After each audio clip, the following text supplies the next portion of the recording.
जय हिंद। बता दूं कि बिहार एसएससी में इस बार बहुत ही बम्पर फॉर्म गिरा है, ठीक है, जिसका रिकॉर्ड तोड़ कहा जा सकता है, जिसका कोई अनुमान नहीं था, उतना फॉर्म गिरा है, ठीक है। तो अब हम इस वीडियो में आपको एग्जैक्ट बताएंगे कि कितना आपका फॉर्म गिरा है, तो प्रत्येक सीट पे आपके कितना फाइट होगा। उसके बाद इसमें बहुत से बच्चों का ये भी कहना है कि सर मेरा फॉर्म में कुछ गलतियां हो गई है, तो उसका करेक्शन कैसे हो सकता है। उसके बाद आपका एग्जाम्स कब से होने वाले हैं, आज हम पूरे इस वीडियो में आज सब पे चर्चा करेंगे, ठीक है। चलिए हम वीडियो को शुरू करते हैं। देखिए, जैसे बता दूं कि बिहार एसएससी में मैं आपको एग्जैक्ट बताता हूं। देखिए, जब आपका 6 दिसंबर को आपका टोटल 25 लाख के आसपास आपका फॉर्म गिरा था, ठीक है। ये आपका 6 दिसंबर का था, लेकिन क्योंकि 9 दिसंबर के आपको रात के 8 PM जब इसका सर्वर डाउन हो गया था, तो 31 लाख प्लस मान 31 लाख से भी ज्यादा फॉर्म गिरा। आप सोच सकते हैं कि क्या हमारे बिहार का मतलब फॉर्म का ये है, 31 लाख से भी ज्यादा रजिस्ट्रेशन हुए हैं, ठीक है। अब ये कहा जाता है ना कि हमारे बिहार में ऐसे चलता है कि लास्ट डेट हुआ कि तभी सब लोग एक साथ कूदेंगे। अभी क्योंकि जब पिछला एक महीना जब डेट एक्सटेंड हुआ था, इसी वजह से होता। पिछले बार अगर हम बात करें कि 11 नवंबर तक आपका केवल 14 लाख के आसपास फॉर्म गिरा था, ठीक है। लेकिन इतने ही दिनों बाद अगर एक महीना तो छोड़ दीजिए, यहाँ केवल मात्र 3 दिन के अंतर देखिए, 3 दिन के अंदर आपका 6 लाख का फॉर्म का रजिस्ट्रेशन हुआ, ठीक है। अब बता दूं, जो ये 31 लाख के ज्यादा फॉर्म है, वो सभी फॉर्म फिल नहीं हुए होंगे, ठीक है। इसमें ऐसे बता दूं कि बहुत ऐसे लोग हैं जो केवल रजिस्ट्रेशन करेंगे, वो पेमेंट नहीं करेंगे, इस तरह से बहुत सारे। तो हम अप्रॉक्स मान के इसमें से 5 लाख अगर ऐसे फॉर्म है जिसका केवल रजिस्ट्रेशन नंबर मिला है, उसका पेमेंट नहीं हुआ होगा, तो अगर हम 31 में से 5 घटा दें तो देखिए टोटल 26 लाख, जी हाँ 26 लाख, आप मान लिए 26 लाख आपके एसएससी में इस बार फॉर्म गिरा है 2023 के एसएससी में, जो कि रिकॉर्ड तोड़ फॉर्म है। इतना फॉर्म मतलब क्या कहा जाए कि इतना ज्यादा फॉर्म गिरा है कि इसका कोई अनुमान नहीं है। अब हम इसमें बात करेंगे कि अगर इतना फॉर्म हो गया तो प्रत्येक सीट पे आपका फाइट कितना है।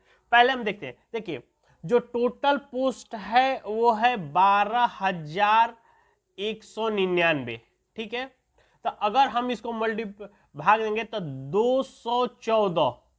214 कैंडिडेट एक सीट के लिए। सोचिए, देखिए ये अनुपात निकल के आया कि आपको एक सीट के लिए आपको 214 लोगों में आपको आना होगा, समझ गए ना।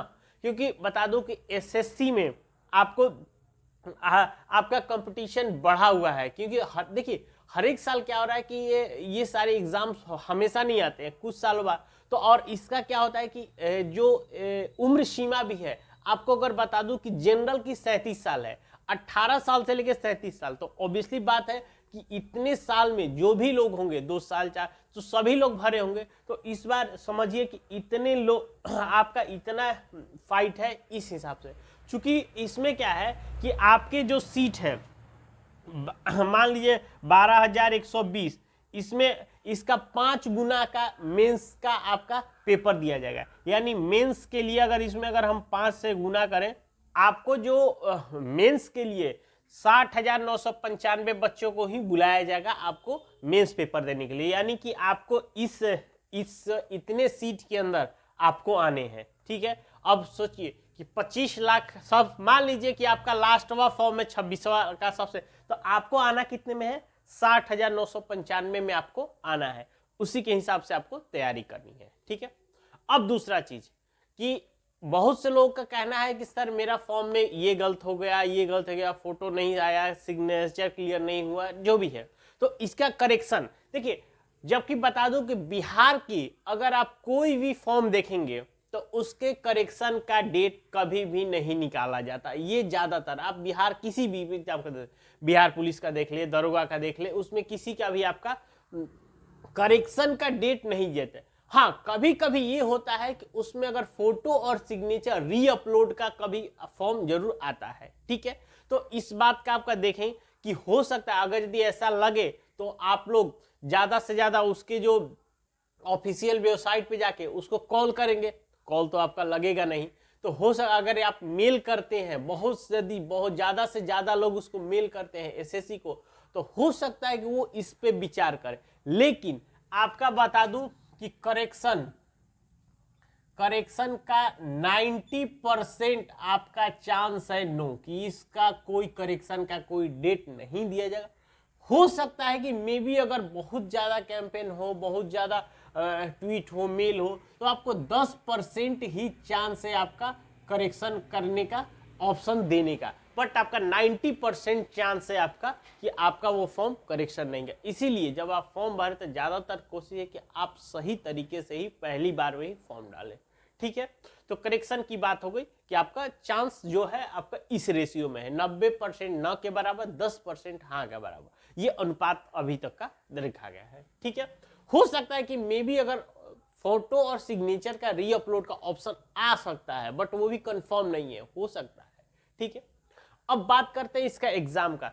देखिए अगर हम बात करें, अभी आपका कितना 12 तारीख को आपका फॉर्म खत्म हो गया। अब क्या होगा, ये पूरे महीने स्क्रूटिनी होगा कि कितने फॉर्म सही है, कितने फॉर्म गलत है, कितने फॉर्म रिजेक्ट हुए। ये एक स्क्रूटिनी अगर आप बात करें तो दिसंबर के महीने में, दिसंबर में आपका स्क्रूटिनी हो जाएगा सारे फॉर्मों का, ठीक है। अगर उसी के बीच में अगर उनको करेक्शन का करने का मौका देना होगा या फोटो अपलोड करने का, तो सब चीज इसी दिसंबर में होगा, ठीक है। अब बातें हैं कि जनवरी में, तो इसीलिए बता दूं कि जनवरी में हो सकता है कि आपका एग्जाम कंडक्ट करा दिया जाए। जी हाँ, अगर देखिए एग्जाम कंडक्ट होने का जनवरी, अगर जनवरी में इनकेस नहीं हुआ तो आपको फरवरी में एग्जाम नहीं होगा, मार्च में एग्जाम नहीं होगा, अप्रैल में आपका एग्जाम नहीं होगा, उसके बाद मई में जाके उसके शायद एग्जाम का संभावना है। तो मैं बता दूं कि जो लोग इसकी तैयारी कर रहे हैं वो इस डेट को मत ले, ये आप जनवरी को लेके ही तैयारी करें, ठीक है। आप मान के चलिए कि मेरा एग्जाम जनवरी में ही होने वाला है, ये आप मत सोचिए कि शायद अगर जनवरी में नहीं हुआ तो क्या कोई नहीं, अप्रैल तक मुझे मिलेगा टाइम। नहीं, आप इस भ्रम में नहीं रहे, क्योंकि ये अभी क्या चल रहा है कि चुनाव के दौर है। बहुत से सारी सरकारें ये भी चाह रही कि जितना से ज्यादा एग्जाम कंडक्ट कराए, ताकि उनको देखिए क्या चाहिए चुनाव में, उनको कहने के लिए भी तो कुछ चाहिए कि हाँ मैंने इतनी संख्या में वैकेंसी निकाल दिया, इसका एग्जाम हो गया, अब बस मुझे केवल रिजल्ट देना बाकी है, या जो भी है। तो आखिर उनको ये कुछ भी हो सकता है, क्योंकि ये एक बहुत ही बड़ा, बिहार के बहुत बड़े लेवल की वैकेंसी है, ठीक है। अभी देखिए इसके बाद आपको बता दूं कि अभी बिहार पुलिस का भी जो एग्जाम कैंसिल हुआ, वो भी एग्जाम कंडक्ट, तो हो सकता है कि वो भी एग्जाम जनवरी के महीने में, तो कुछ भी हो सकता है। तो आप बता दूं कि जो लोग इसकी तैयारी कर रहे हैं वो बस जनवरी को ध्यान में रख के ही अपना पूरा प्रिपरेशन करें। अगर इनकेस नहीं होता है तो आपके लिए तो एक अच्छी बात है कि आपने जनवरी तक पूरा प्रिपरेशन कर लेंगे, उसके बाद आपको अप्रैल या मई तक आप उसका रिवीजन करेंगे, आपको अच्छा खासा आपको बेनिफिट मिल सकता है। लेकिन अगर जो लोग अप्रैल मान के टारगेट ही तैयारी करेंगे, अगर इनके जनवरी में अगर आपका एग्जाम कंडक्ट हो गया तो आपके लिए बहुत बड़ी मुश्किल हो सकती है। इसीलिए आप जनवरी को मान के ही आप पूरा अपना फोकस करके तैयारी करिए, ठीक है। अगर इसके अलावा भी अगर कोई आपको और जानकारी चाहिए तो हमें नीचे कमेंट करके जरूर पूछ सकते हैं, ठीक है। अगर वीडियो पसंद आए तो एक लाइक जरूर करिएगा और हमारे चैनल को सब्सक्राइब करें, ताकि इस तरह की नई वीडियो आपको मिलता रहे। तब तक के लिए जय हिंद।